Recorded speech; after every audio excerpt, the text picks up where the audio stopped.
Hello, Mrs. Wright. It's Dr. Silverman. A lot seems to have happened since we last saw you here. Please tell me what happened. I finally lost my vision. The ophthalmologist says it's permanent. You know, I put up with a lot, but I'm really just too weak and tired now to learn to deal with this. This is too much. I can't imagine what it must be like to lose your vision and how to manage your daily activities. The old ticker isn't doing so well either. I was already in this chair before I lost my vision. My breathing just got so bad, I had to be wheeled from the couch to the bathroom. I fell and hit my head, transferring onto the toilet, and that's when I went blind. Since then, I've had to move in with John and the boys. Not to take care of them anymore, but to have them take care of me. That's just not acceptable. Do you have any home care supports in place to help you?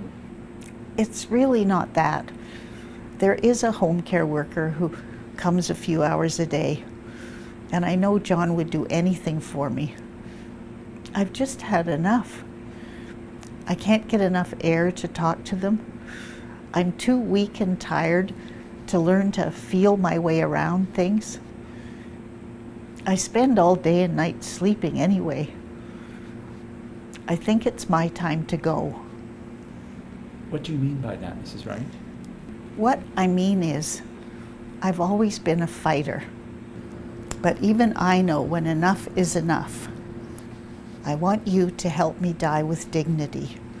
I want that physician-assisted dying that's all over the news. I see. Before we talk about that, something I can connect you with is supportive care. This includes doctors who specialize in managing pain and symptoms, and they can help you with your breathlessness and other symptoms. And it also includes counselors who can help you cope with these feelings of loss, with your worries. The goal is to minimize your symptoms, maximize your quality of life. How does that sound? It's not that either. I don't need to talk to anyone. I've had a good and full life, a wonderful husband, beautiful son, so proud of my grandkids. I'm ready to ask for help to let me die peacefully. Mrs. Wright, do you have a sense of how long you have left to live? Is this something you want to know? Yes, please tell me. Well, it's much harder to be accurate about life expectancy in people who have heart failure than it is, for example, in people with cancer. And even there, we're not that accurate. We can certainly continue to adjust your water pills. We can bring you into hospital for tune-ups if you have worsening symptoms. And looking at all of that, I'd say that you would be looking at about 6 months left to live, or maybe a little longer. Another option that some people choose is to focus on comfort care and to stop all active medications and therapies. With that, the focus would be on minimizing your symptoms, and you might expect to live another couple of months. My George is waiting for me. I don't want to have to go through another spring without him. It's not just my heart. I can't adapt to being blind. I can't even toilet myself properly this way. And I won't have anyone else do that for me. I need to keep some dignity. Mrs. Wright, does your son know what you're thinking about? I'm still his mother. I get the final say. Yes, he knows. He says all the right things. Tells me he'll take care of me. I'm not a burden. But the point is how I feel. I feel like a burden. He also says he gets it and it's up to me. Okay, Mrs. Wright, so let's talk about the next steps. I want to be honest with you, Mrs. Wright. My personal beliefs don't quite fit with this. I'm really not comfortable helping people who are requesting medically assisted dying.